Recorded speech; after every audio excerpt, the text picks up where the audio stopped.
But there's huge news concerning HBCUs today, Rob. As we said, it's National Signing Day. Right. And day. in an absolute shocker is the only way to put it. Travis Hunter, who's the number 2 ranked recruit in the entire country, Rob. He's a defensive back, 6'1", 165 pounds. He had committed to Florida State.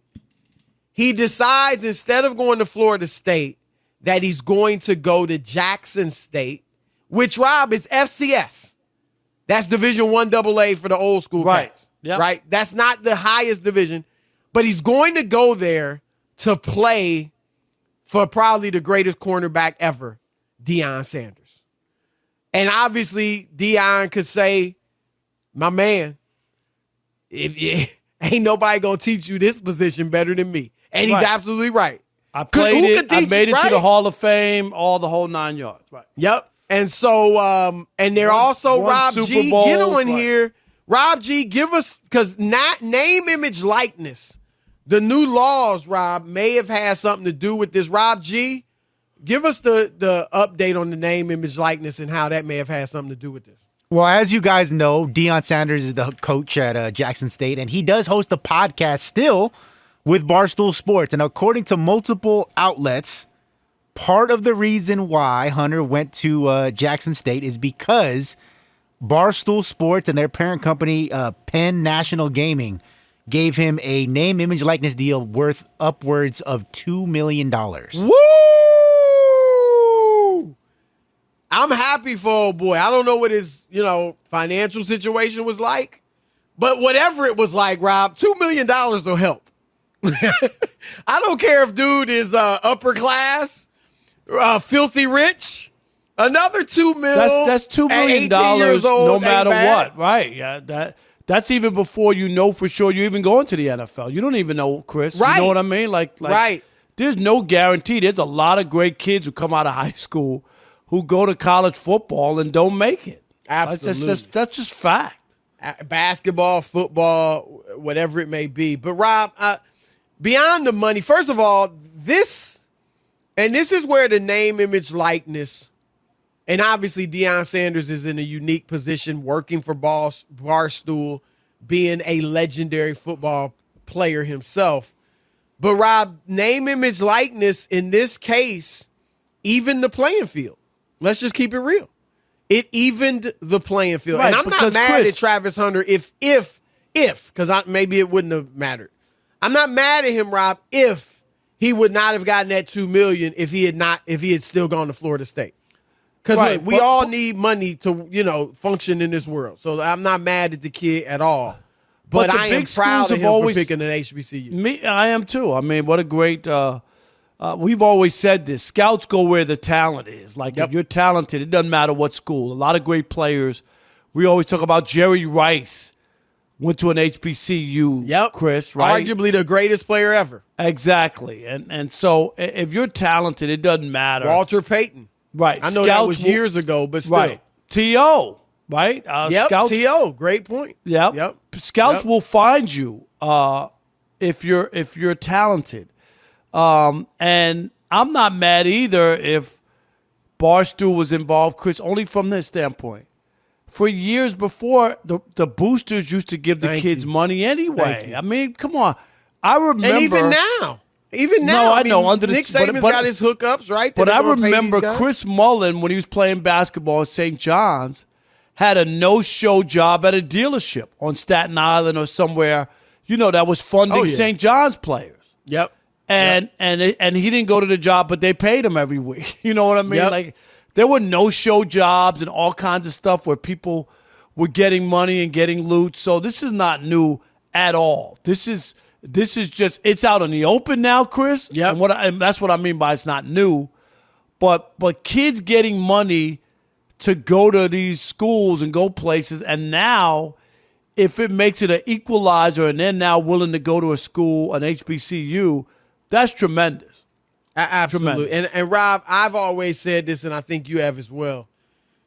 HBCUs are sleeping giants. And I mean mainly the athletic programs. And let me explain that.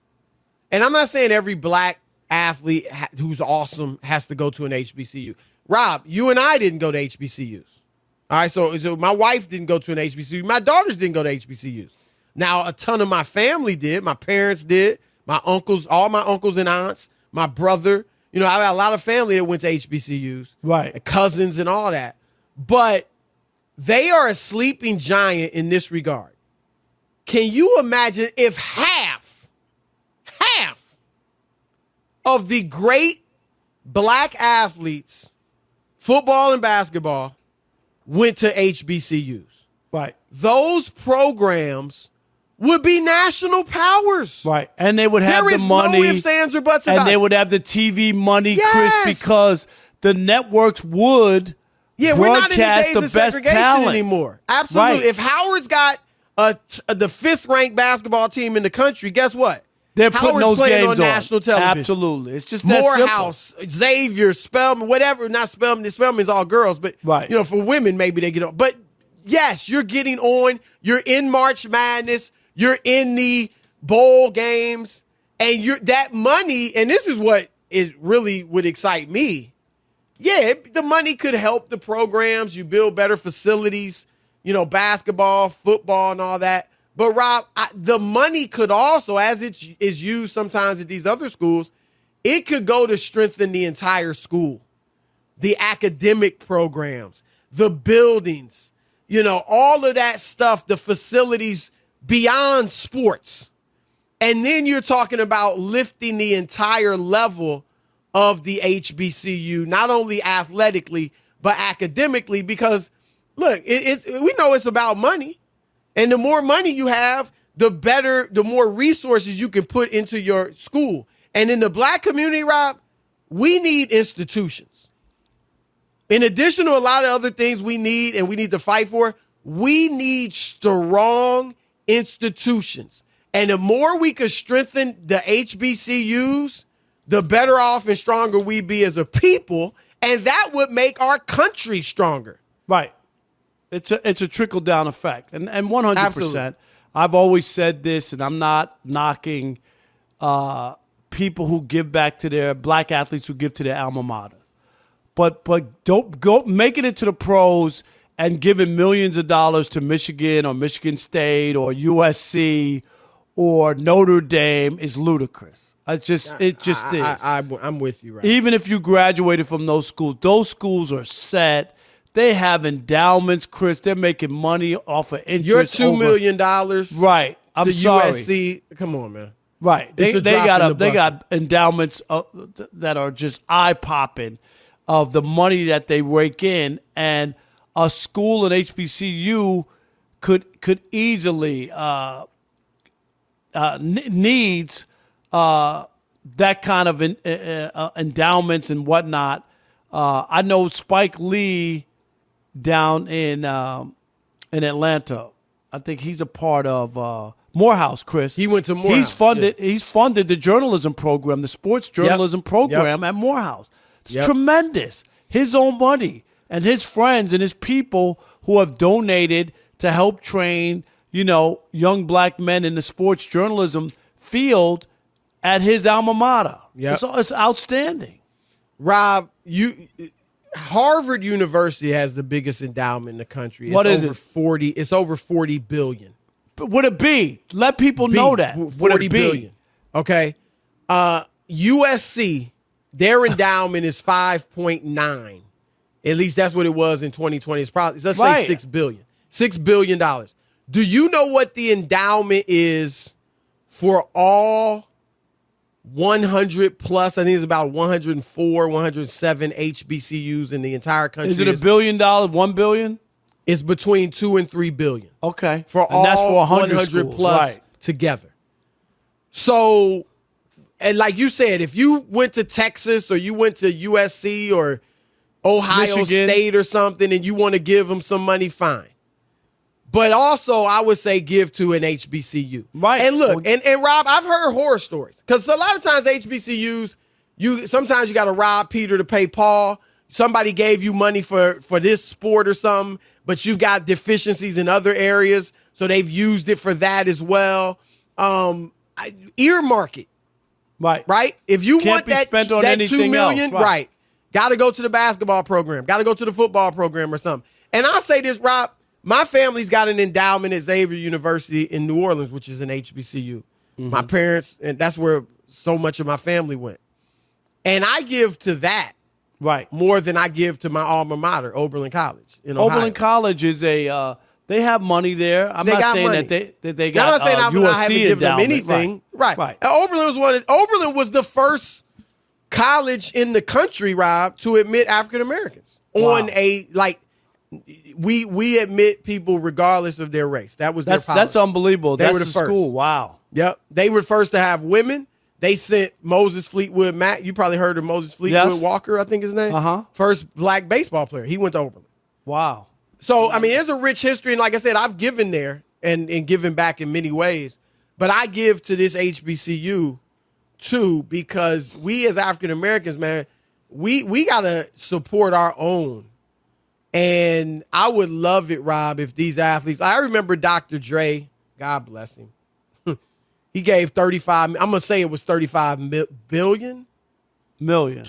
I'm sorry, 35 million to USC with Jimmy Iovine. Remember that? They both contributed 70 million to start a music program. What do you think? So let's say he gave 35 of it. That's nice.